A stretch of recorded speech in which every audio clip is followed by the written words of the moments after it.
ព័ត៌មានទី5បាទជាព័ត៌មានអំពីសុខភាពម្ដងតាក់ទងនឹងកាហ្វេបាទពីព្រោះខ្ញុំដឹងថានៅប្រទេសកម្ពុជាពលរដ្ឋកម្ពុជាឥឡូវបងប្អូនចូលចិត្តទទួលទានកាហ្វេទាំងស្រីប្រុសក្មេងចាស់ឥឡូវឃើញទទួលទានកាហ្វេច្រើនដល់ឡែកខ្ញុំនៅអាមេរិកតែខ្លួនខ្ញុំទៅខ្ញុំ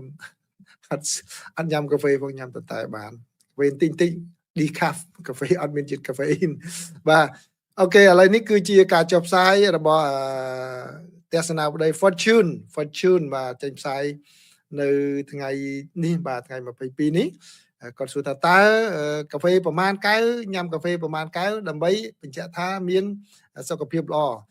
ការស្រាវជ្រាវចុងក្រោយបំផុតដែលបានបោះពុម្ពផ្សាយដោយសមាគមបេះដូងអាមេរិកនៅក្នុងទិនានុប្រវត្តិ circulation របស់ខ្លួន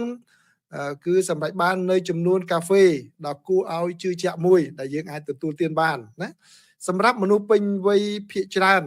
ការទទួលទានកាហ្វេដែលមានជាតិកាហ្វេអ៊ីន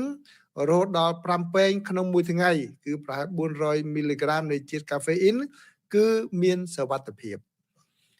ហើយសម្រាប់មនុស្សមួយចំនួនថែមទាំងអាចជាប់តាក់ទងនឹងហានិភ័យទាបនៃជំងឺបេះដូងមួយចំនួនទៀតផង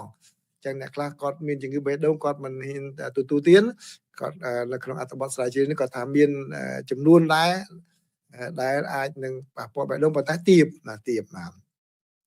ចំពោះអ្នកដែលមានសម្ពាធឈាមមានសុខភាពល្អបាទការទទួលទានត្រឹម1ទៅ3ពែងក្នុងមួយថ្ងៃអាចនឹងមានហានិភ័យខ្ពស់នៃការវិវត្តទៅជាជំងឺលើឈាមចឹងបើសិនតែយើងសម្ពាធឈាមល្អណាបាទកាហ្វេពេលព្រឹកតែ1ពែងអាចនឹងមិនប៉ះពាល់បេះដូងរបស់អ្នកនោះទេលោកវិជ្ជបណ្ឌិត Gregory Marcus ដែលជាប្រធានក្រុមសរសេរសេចក្តីថ្លែងការណ៍និងជាអនុប្រធានផ្នែកជំងឺបេះដូង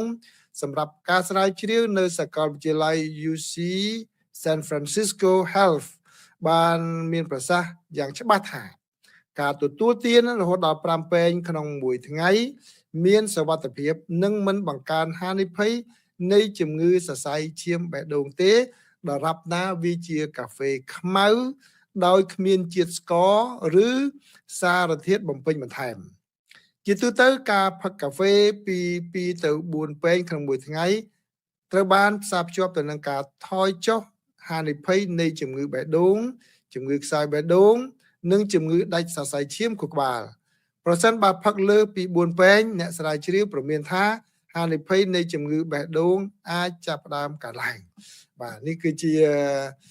ការស្រាវជ្រាវថ្មីណាអញ្ចឹងសម្រាប់អ្នកដែលទទួលទានកាហ្វេតើអាចអញ្ជើញពិសាប្រមាណបាទតាមធម្មតាគឺបើមិនថែមស្ករមិនថែមអីនោះគឺតាមចំនួនហ្នឹងណាបាទអញ្ចឹងនេះគឺជាអត្ថបទស្រាវជ្រាវខាងសុខភាពដែលខ្ញុំយកមកចែករំលែកជូនប្រិមិត្តហើយក៏ជាការបិទបញ្ចប់នៃកម្មវិធីបច្ចុប្បន្នភាពអាមេរិកាំងផងដែរបាទអញ្ចឹងសូមអរគុណប្រិមិត្តផងដែរឥឡូវ